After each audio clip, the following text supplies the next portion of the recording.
Thank you sir. West Asia में जो ongoing escalation चल रही है उसके चलते सर ग्लोबल फाइनेंशियल मार्केट्स में एक वोलेटिलिटी देखी जा रही है और भारत में भी सर शार्प इरोजन देखा गया है इन्वेस्टर वेल्थ में।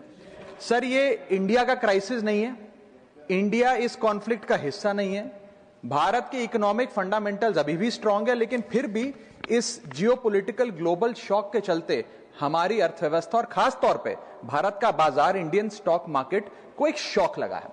सर मैं बताना चाहूंगा कि 28 फरवरी जब पहली बार ये युद्ध शुरू हुआ, पहला एक्ट ऑफ अग्रेशन किया गया, तब से लेकर 23 फरवरी दैट इज यस्टरडे लगभग 48 लाख करोड़ रुपीस भारत के इन्वेस्टर्स के इरोड हो गए, मार्केट से गायब हो गए, शून्य हो गए।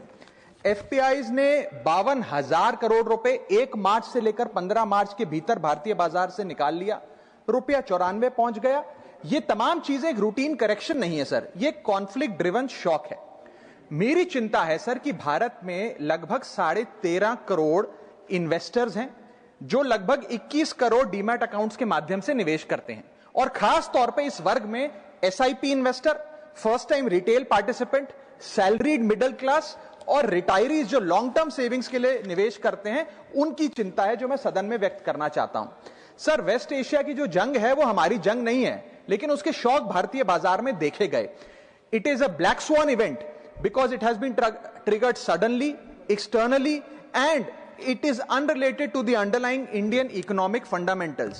But sir, Bharat may not be failing, but India is certainly being hit by this shock.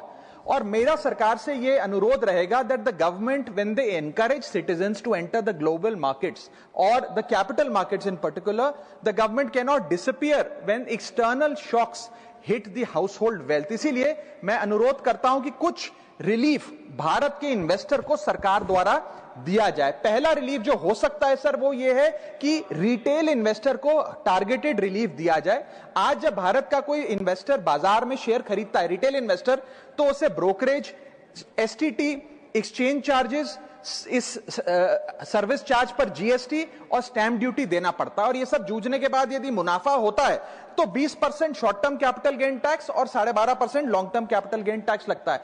अगर कोई लिमिटेड ट्रांजैक्शन कॉस्ट पे रिलीफ सरकार दे तो इन्वेस्टर सेंटिमेंट बूस्ट हो सकता है। I am not asking for market populism sir, I am asking for targeted investor protection. मेरा दूसरा सुझाव है अगर time bound STT relief retail investor को दिया जाए, एफएनओ सेक्टर को नहीं। एफएनओ सेक्टर में एसटीटी बढ़ाकर सरकार ने अच्छा काम किया, मैं सराहना करता हूं सरकार की, लेकिन रिटेल इन्वेस्टर के लिए अगर एसटीटी का रिलीफ दिया जाए तो एक इन्वेस्टर कॉन्फिडेंस बूस्ट हमारे बाजारों को मिलेगा, भारत के रिटेल इन्वेस्टर को मिलेगा। मेरा थर्ड सुझाव है सर कि कैपिटल लॉस को कैरी फॉरवर्ड करिए। समाप्त कर रहा हूं sir, I just need half a minute.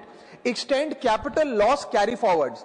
आज भारत का इनकम टैक्स जो लॉसेज होते हैं बाजार में उन्हें 8 साल तक कैरी फॉरवर्ड करने की अनुमति देता है, इसे बढ़ाकर 12 से 15 किया जाए इस क्राइसिस विंडो में जो लॉस बुक हो रहा है। Sir I am just finishing sir, special crisis period tax treatment, one time relaxation for retail taxpayer for this notified stress period. And sir, finally my suggestion is कि low friction rebalancing अगर portfolio में mutual fund investor करता है, मान लीजिए वो equity से date fund की ओर जाना चाहता है इस सेबी नोटिफाइड स्ट्रेस पीरियड में, तो उसे इसकी अनुमति मिलनी चाहिए with very limited expense ratio. And lastly, the government must emphasize on strong public communication. हमारा बाजार, RBI, SEBI, exchanges, वित्त मंत्रालय भारत की मैक्रो स्टेबिलिटी और एनर्जी प्रिपेयर्डनेस पे जनता से बात करें। In conclusion, permit me to say that India's fundamentals are strong.